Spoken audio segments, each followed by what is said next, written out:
بسم اللہ الرحمن الرحیم۔ السلام علیکم رحمۃ اللہ وبرکاتہ۔ اللہ کی رحمتیں اور برکتیں نازل ہوں ہم سب پر۔ محترم ناظرین، آج ہم ایک ایسے واقعے کا ذکر کرنے جا رہے ہیں جو آپ کے دل کو ہلا دے گا اور ایمان کو روشن کر دے گا۔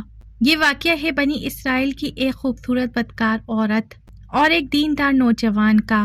یہ ایک ایسا واقعہ ہے جو ہمیں یہ سمجھاتا ہے کہ توبہ اور ہدایت اللہ کے ہاتھ میں ہے اور وہ کس طرح سے دلوں کو پلٹ سکتا ہے۔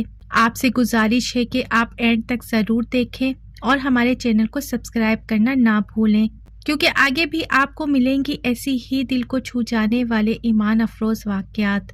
بنی اسرائیل میں ایک عورت تھی جو بہت ہی بدکار تھی۔ اللہ نے اسے حسن و جمال خوب دیا تھا اور وہ بدکار بھی انتہا درجے کی تھی۔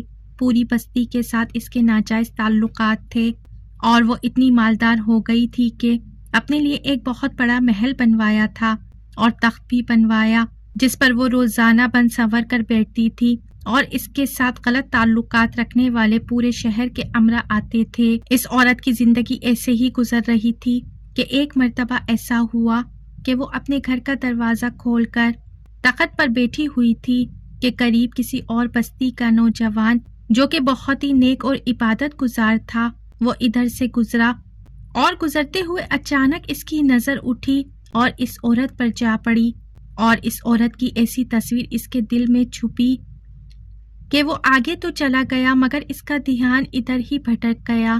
وہ پھر جہاں بھی بیٹھتا، مراقبے میں، تسبیحات میں، ذکر میں، تلاوت میں، جب بھی بیٹھتا اس کا دل ہی نہیں لگتا تھا۔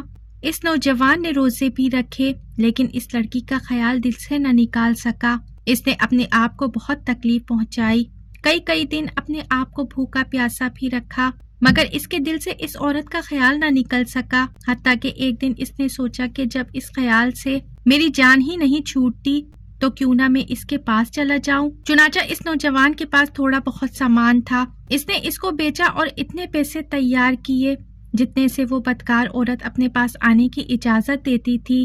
وہ اس عورت کے پاس آیا اور اس کو پیسے دے کر اس کے ساتھ تخت پر بیٹھ گیا، اس سے بات چیت کرنے لگا۔ اچانک بات چیت کرنے کے دوران اس کے دل میں یہ خیال آیا کہ میں نے نیکوکاری کے اتنے سال گزارے ہیں، آج میرے اللہ مجھے اس غیر محرم عورت کے ساتھ بیٹھے ہوئے بھی دیکھ رہے ہیں۔ بس یہ خیال دل میں آیا تو اللہ کا خیال دل پر ایسا غالب آ گیا کہ نوجوان نے کانپنا شروع کر دیا۔ عورت نے اس سے پوچھا، تم کانپ کیوں رہے ہو؟ تمہارا چہرہ کیوں پیلا پڑ گیا ہے؟ تو اس نوجوان نے کہا کہ میری طبیعت ٹھیک نہیں ہے۔ تو اس عورت نے کہا کہ تم جس مقصد کے لیے آئے ہو وہ مقصد تو پورا کر کے جاؤ۔ اس نوجوان نے کہا نہیں۔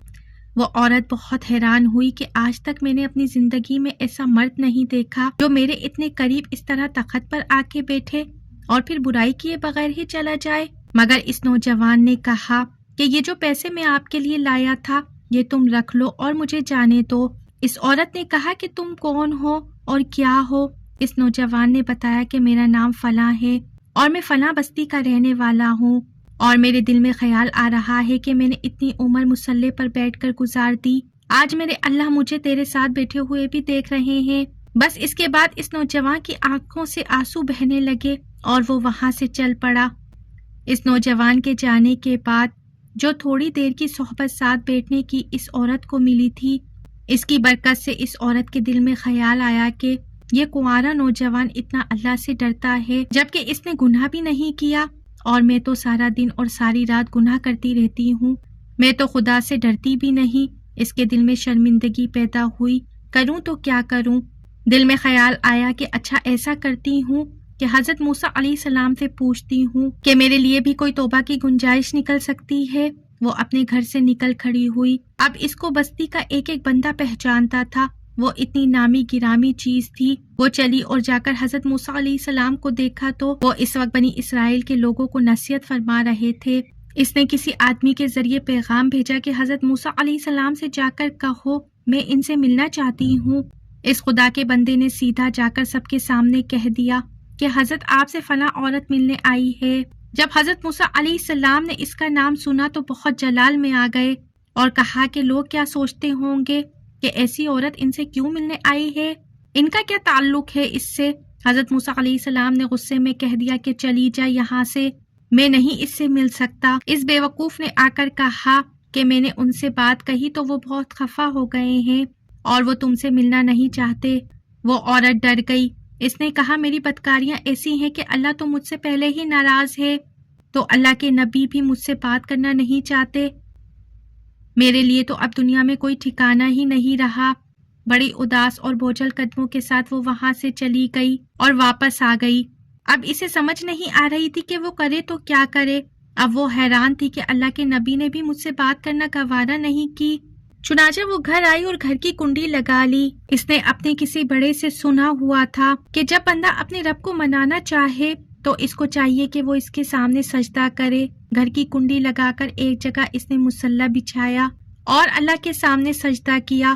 اسے پوری دنیا میں کوئی اور نجات کا راستہ نظر نہیں آ رہا تھا۔ پھر اللہ کی شان دیکھیے، اس نے ساری رات عبادت میں گزاری۔ اگلے دن اس کے دل میں خیال آیا کہ میں عورت ذات ہوں، اکیلی اس مکان میں نہیں رہ سکتی۔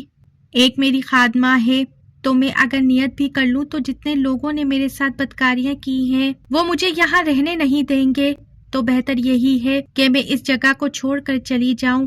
اس عورت نے فیصلہ کر لیا کہ میں یہاں سے چلی جاتی ہوں۔ اس نے اپنے آپ کو ایک سادہ کپڑے میں لپٹایا تاکہ کوئی کپڑوں اور حسن و جمال کو نہ دیکھ سکے کہ یہ کون جا رہی ہے۔ پھر اس نے سوچا عورت ذات ہوں، کہاں جاؤں گی؟ دل میں خیال آیا کہ وہ نوجوان آیا تھا جس کے دل میں اللہ پاک کا اتنا خوف تھا کہ وہ اللہ کے ڈر سے کانپ رہا تھا۔ کیوں نہ میں اس نیک بندے کے پاس چلی جاؤں، اس کی خادمہ بن کر رہ جاؤں گی۔ ممکن ہے کہ وہ مجھے نکاح میں ہی قبول کر لے۔ اور وہ اس بستی کی طرف چل پڑی جہاں وہ نوجوان تھا۔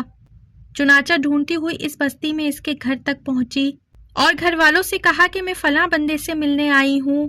تو اس کے گھر والوں نے کہا کہ اس کے ذکر اور عبادت کا معمول ہے اور وہ کمرے سے اتنے بجے نکلتا ہے، تم ایسا کرو انتظار کر لو۔ چنانچہ اس نے کہا میں انتظار کر لیتی ہوں۔ وہ انتظار میں بیٹھ گئی۔ جب انتظار کرنے بیٹھی تو اچانک اس نوجوان نے دروازہ کھولا۔ اس کی نظر اس عورت پر پڑی، یہ سامنے بیٹھی ہوئی تھی۔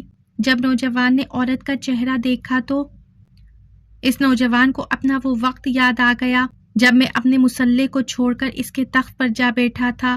اس نوجوان کے دل پر خوف طاری ہو گیا کہ کہیں یہ میرا ایمان خراب کرنے تو نہیں آ گئی۔ میں نے تو اتنی مشکل سے اس کا تصور ذہن سے نکالا تھا۔ پھر نوجوان پر اتنا خوف طاری ہوا کہ وہ وہیں گر پڑا اور اس کی جان ہی نکل گئی۔ اب اس کی وفات پر گھر والے بھی رنجیدہ اور اس عورت کو بھی بہت غم تھا۔ خیر 3 دن کے بعد اس عورت نے اس کے گھر والوں کو بتایا کہ میں تو اس نیت سے یہاں پر آئی تھی۔ انہوں نے کہا اب تو وہ اس دنیا سے ہی چلا گیا، اس کا ایک بھائی ہے، اگر وہ تمہارے ساتھ نکاح کرے تو کیا تم اس کے ساتھ نکاح کر لو گی؟ اس عورت نے کہا ٹھیک ہے۔ جب اس کے بھائی سے پتہ کیا تو اس نے کہا ٹھیک ہے، اگر پہلے یہ عورت ایسی تھی اور اب توبہ کر چکی ہے، نیک ہو گئی ہے، تو میں اس کو اپنے نکاح میں قبول کر لوں گا۔ چنانچہ اس عورت کا اس کے بھائی کے ساتھ نکاح ہو گیا اور اس عورت کو اللہ پاک نے 7 بیٹے عطا فرمائے اور 7 بیٹے بنی اسرائیل کے اولیاء میں سے گزرے ہیں۔ ایسی بدکار عورت بھی توبہ کرتی ہے تو اللہ تعالیٰ اسے 7 ولیوں کی ماں بنا دیتے ہیں۔ وہ رب کتنا غفور الرحیم ہے، وہ بڑا معاف کرنے والا ہے۔ محترم ناظرین، دعا ہے کہ ہم بھی اللہ تعالیٰ سے ڈرتے رہیں، اللہ تعالیٰ ہمیں بھی ایمان کی دولت سے مالا مال کر دے اور ہمارا خاتمہ بھی ایمان پر کرے، آمین۔ محترم ناظرین، کمنٹ باکس میں آمین ضرور ٹائپ کیجئے۔ ویڈیو اچھی لگی ہے تو ویڈیو کو لائک شیئر سبسکرائب کیجئے، بیل آئیکن پہ ضرور کلک کیجئے تاکہ میری آنے والی ویڈیو کا نوٹیفیکیشن بر وقت آپ کو ملتا رہے۔ خوش رہیں، اپنا بہت سا خیال رکھیں۔ زندگی رہی تو پھر ملیں گے معلوماتی ویڈیو کے ساتھ۔ اللہ حافظ۔